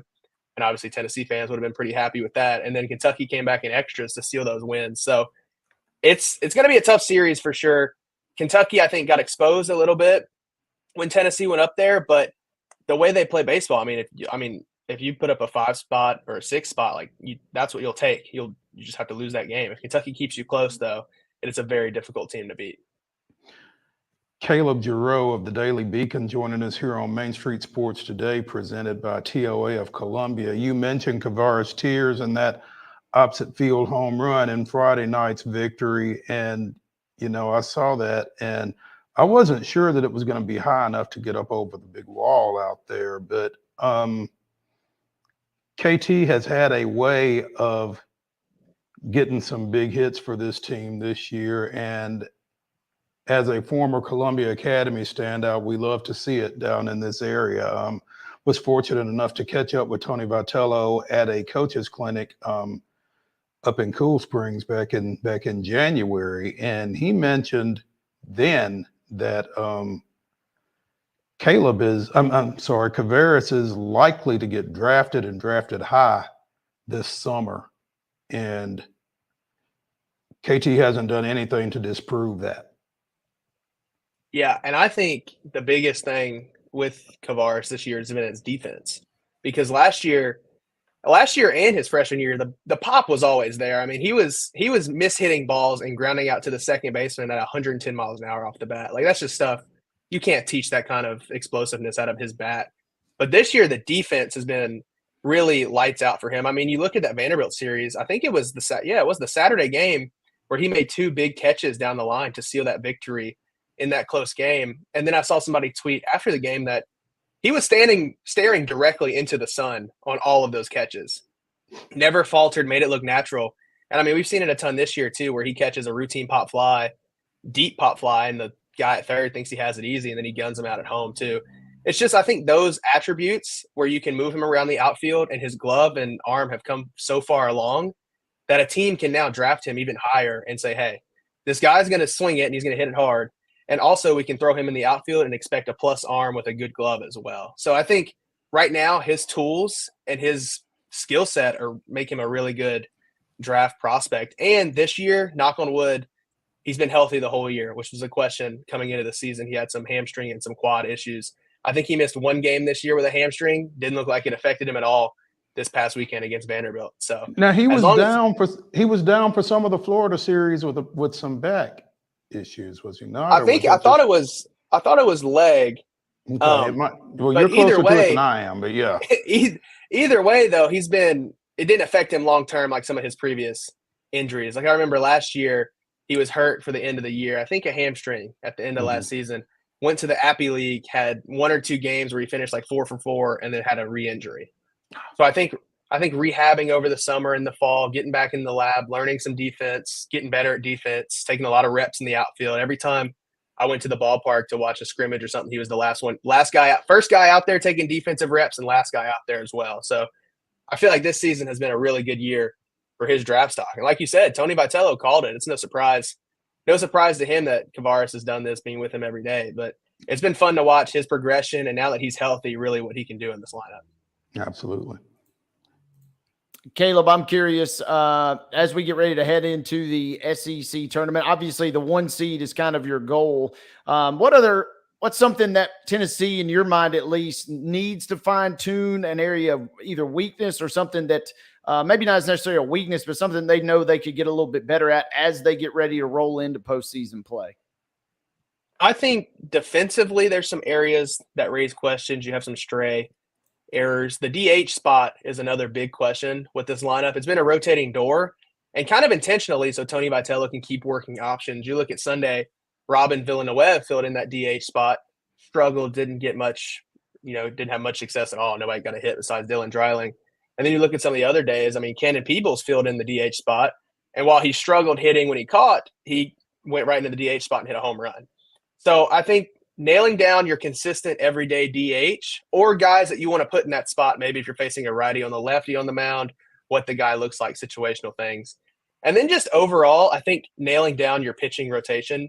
You have a lot of guys in this bullpen who you know what they can do, but there's some outings that haven't been as consistent. You look at like a Kirby Connell this weekend. Obviously, Kirby's been here 5-6 years. You know what he can give this team. Still didn't have the best outing this weekend. So I think consistency in the bullpen. Also, if A.J. Russell comes back healthy, he's been dealing with injuries. So throwing bullpens here and there, can he get back and maybe pitch one of those early games in Hoover and kind of use, 2-3 innings against whoever Tennessee faces first, which would probably be a subpar SEC team? Can he use that to kind of parlay himself into the postseason? So I think there's some ironing out of consistency on the mound, kind of getting your rotation set, and then finding consistent DH guys that you want to roll with. Other than that, though, I feel like this team is really solid. I mean, they hit 1 through 9, and there's no lack of power in the lineup. Your guys who you lean on the most on the mound have been consistent, so you know you can get those. I just worry in a tournament setting like a Hoover or an Omaha or even a regional to some extent, can you roll out 4 or 5 days in a row and have consistent arms on the mound? Like I said, there's a lot of guys in this bullpen, a lot of guys who can pitch, just got to get that consistency. AJ is another local kid for us, Caleb, a former Franklin standout, Admiral stand-up. What has been his injury situation, and how close do you feel like he is, from what you can tell, to being able to come back and contribute? I don't think his injury has been anything serious. If I remember correctly, he's kind of had some soreness, like an oblique kind of side injury, which, like, if you injure an oblique in football, you're fine. But in baseball, that's everything is rotation, throwing, and spinning. So I want to say that's what his injury was, if I remember correctly. He slowly worked back, and I think part of the reason he's not back yet is Tennessee is not, like, calling for him to be back right now. They don't really need him at this moment because they have consistent guys to roll out. Going into the postseason, imagine adding A.J. Russell to this rotation that you've got. You've got A.J. Causey, Nate Snead, all these guys who have had very good outings, very good seasons so far. Mix in Drew Beam as a veteran. Mix in A.J. Russell, who Tony Vitello said could have the most talent of any pitcher he's ever had at Tennessee. And then that can extend this team's ceiling even further. So I don't think he's not back yet out of injury concern or out of, it's a serious injury. I think he's not back yet because there's no need to rush him back for, a series. So I wouldn't be surprised if he threw, 1-2 innings maybe this midweek, or maybe picked up a couple innings over the weekend to kind of start getting in-game reps back. And then I feel like once you roll into the postseason, if you can mix him into the rotation, even if he can only give you 2 innings, that could be a really big 2 innings. And especially with a sport as crazy as baseball, having a guy out there like A.J. Russell with the stuff he can bring would be really big for moving the ceiling for this team. Absolutely. Caleb JARREAU of the Daily Beacon joining us here on Main Street Sports today. Tennessee closes out the regular season this weekend against visiting South Carolina. 5:30 Central on Thursday, 5:30 Central on Friday, 12 noon on Saturday, and it looks like you can see them all on the SEC Network Plus. So, or you can follow Caleb JARREAU at Caleb JARREAU16 on X or Twitter or however you care to refer to it. But Caleb, we appreciate your insight, man. And are you going to Hoover? Oh yeah, Hoover. When I was little, me and my dad used to go to Hoover every year to watch SEC baseball. So that's one of my favorite venues, one of my favorite places to go. So I'll make sure to get there. I tell you, if I can ever get spring fling out of the way, I'll be down there as well. But I'm a little committed that time of year, unfortunately. But it's some great baseball, and if you've not been, and if you get a chance to go, you should go, like Caleb said. So, Caleb, we appreciate it. We'll be catching up with you, man. Awesome. Appreciate you having me on, guys. Thank you. When we come back for the final segment of Main Street Sports today, it's the grab bag. And I'll just say, yeah, boy, and leave it at that. Stay tuned.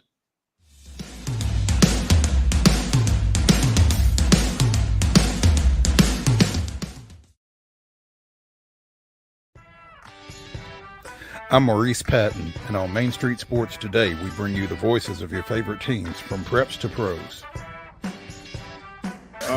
Otherwise known as the VOT, Mike Keith. The bottom line is we can teach Will Levis woke. I just don't know who's going to work with you on your base stealing now that Eli's gone. Well, that has nowhere to go but up. And I was just like, oh, guys, not again. Can we just bury that, burn that footage, and not bring it back? No. No. Thank you. We'll keep it going past the All-Star break, and looking forward to seeing how the rest of the season plays out. There's always a good story to tell. Can you guess where I am today, Mo? Where am I? It's not Reese Smith Field, is it? Yeah. Because anytime you play Chicago, you want to win. That's just you got that right, and that's bottom line. A buzz. When you're walking the dog, you keep the bags that you need for the dog in the bag, and you don't even have to wear it. You can just hold it, which is what I do when I walk the dog. So I think the fanny pack probably needed a little rebranding. It did. It really did. On your show logo, we've got to get a puck in there. There's a basketball. There's a football. There's a baseball. Maybe it's not a puck. How about Mo brandishes a hockey stick? Tune in daily at 2 p.m. on Main Street Media TV.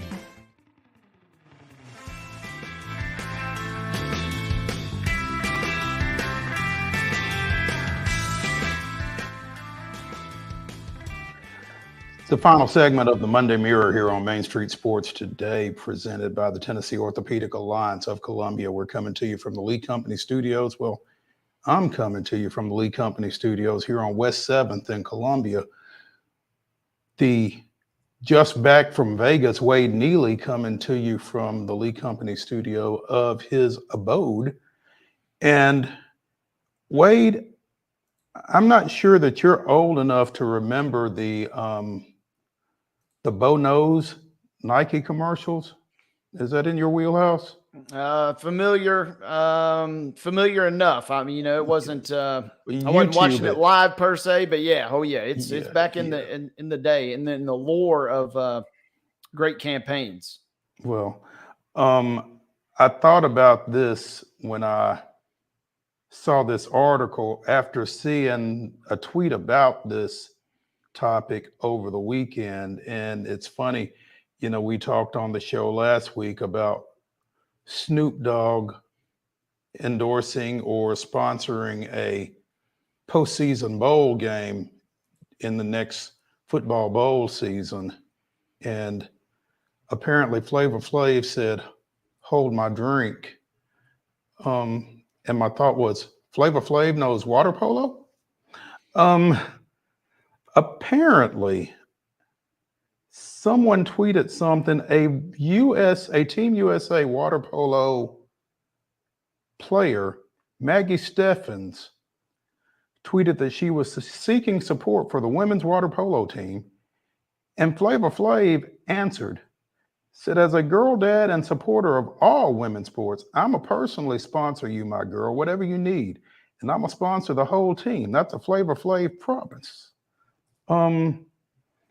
he is actually finalizing a deal that will make him the sponsor of the United States women's water polo team and official hype man, of course.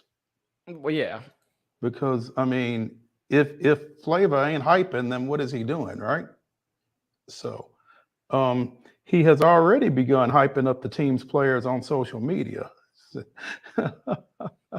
Spoke to the Associated Press. When I come out and I watch this water polo team, I'm going to be the biggest hype man they ever had in their life. I'm going to be bigger than any cheerleader they had in their life. I'm going to cheer this team on, and I'm going to cheer this team into winning a gold medal. So. Hey, now I had to look this up, and I'm not accusing Flavor Flav of being a little bit of a front runner. But I'm just pointing out that they have won 3 golds in a row. So if he's going to get in, he better get in now because this is the time to get in, huh? After 2024, I had to look this up. Yeah, they've won 3 golds in a row, and you're right. Getting a bag is never a bad thing, but having the kind of social media kind of oomph potentially that carries, that is its own form of currency that cannot be discounted. So a nice little partnership brewing, and I think we'll probably have a few more eyeballs on the women's water polo team as a result this year. I would think a few more eyeballs, certainly some different eyeballs. I mean, you might be cool, but is Flavor Flav pumping you up? So, hey, now I didn't know this too. At the bottom of this article we're reading here, they also went to the Flavor Flav's a big dog. Don't get me wrong, but they went to T Swift. I mean, that's the biggest dog in the yards, and apparently she's getting in there so much so that the team attended her Paris concert last weekend. Yes. So they attended the show last week as she kind of kicked off the European tour. So, man, props to the women's water polo team. They said, we're going to hustle our way into the conversation one way or the other. And, there we go. All creating a little buzz. Get a little buzz going into Paris this summer. Wade, this fall,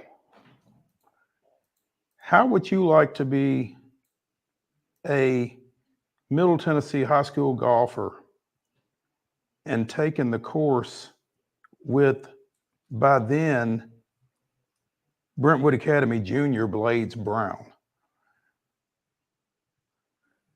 who this past weekend made the cut at the Myrtle Beach Classic and shot 10 under 274 for the 4 days.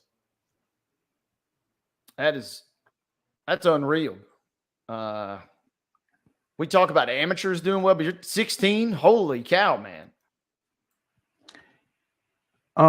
2 weeks ago, I guess, or a little bit ago, 14-year-old Miles Russell contended in a Corn Ferry Tour event, which is not the PGA, but it's maybe the minor league tour, essentially.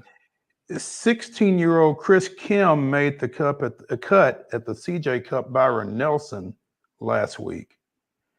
And now Blades Brown, who I think is a 2-time defending state champion, maybe in Division II AA, makes the cut at Myrtle Beach. Again, shot 72, 67, 66, 69 for the 4 days. I mean, there are full-grown men that aren't doing that, you know? Mm-hmm. And this is a 16-year-old going out and going low 3 days in a row like that. I mean, it's mind-boggling. Third straight state championship. And, that bears the question, and I think I know the answer, but you never know. I wonder what Blades thinks. Which is the more impressive feat, winning 3 straight state championships or making the cut at this event here? And we could maybe debate which the values and merits of both, but I feel like you probably kind of like that UT softball question we asked Teresa about, Yeah, it's cool winning the conference championship for Tennessee, but you got your eyes on bigger things. And Blades Brown, as good as he is, winning the state titles is cool and all, but You mean you're telling me I'm out here, playing with Jordan Spieth and guys like this and holding my own? That's a bigger scenario at that point. Yeah. That's I mean, I would think, particularly for a 16-year-old, that's as good as it gets. And there's an article on golf.com, and he says his goal was to make people that came up to him feel just like Jordan Spieth made him feel during a practice round at the 2018 Masters. He said for him, he was just saying hi to a little kid, but to me, for a person of his caliber and his decoration, it meant the world. And he tried to be the same way, take that same attitude during his performance at Myrtle Beach this weekend. Got in on a sponsor's exemption, obviously, and I would dare say it won't be his last. So no, he's this is the rivalry we didn't know we needed, Mo. We're gonna have Blades Brown and Charlie Woods getting ready to be going at it here on the big tour before too long. He's 15 and Blades 16, so buckle up. We got a future rivalry coming our way. Absolutely. Wade, you have made an entry into the grab bag, relative to something that I mentioned earlier in the show. You were in Vegas this past weekend and you ran across a pretty recognizable individual. Yes. Yeah. There's he's recognizable. For some reason, if folks don't know, that is the Raiders and Las Vegas Aces, which more on that in a second, owner Mark Davis. And his haircut is the topic of many points of discussion over the years. Most points of discussion over so much so. And the quick story goes is that my girlfriend goes to this event every year. She saw him last year and she said, "Hey, I think there's some famous sports guy there or at this event. I don't know who he is though." And I said, "What does he look like?" And she said, "Well, he has an interesting haircut." And I said, "That's Mark Davis." And she Googled him and she said, "You're absolutely right." I said, "Yeah, that's all you needed to say." So once you see it, it actually looked better in person than I think he gets credit for on the internet. I don't know if he dolled it up for the event, but he was still looking good. And we did talk briefly. Told him I was a big Aces fan. I love our girl, Alicia Clark. And I kid you not, he looked at me and without even missing a beat, he said, "Back-to-back world champs, baby. Let's get another one this year." So they open up at home tomorrow night versus the Phoenix Mercury. Did you leave and it's okay. It's okay if you did. You can be honest as you respond to this question. Did you leave a resume with Mark? I didn't. And that's the real tragedy, I suppose, of all this, because I don't know when I'm gonna see him again. I mean, so that was next year at the Cleveland Clinic's fundraiser, I would imagine. I suppose I got a year to really get things tight, I guess, because I'm probably not going to run into him. But he was cool. He was very down to earth, and I got to spend maybe 5 minutes with him. He was very gracious with his time, which was kind of nice. That's awesome. I don't think you're going to see him at the Brickyard this fall, though. No, he won't be coming to any Giles County games, I don't think, this year. So, and don't believe the Titans have them on the schedule this year either. Yeah, that's unfortunate. Nashville Cats fell to 1-2 on Mother's Day with their 50-30 loss to the Salina Liberty at Municipal.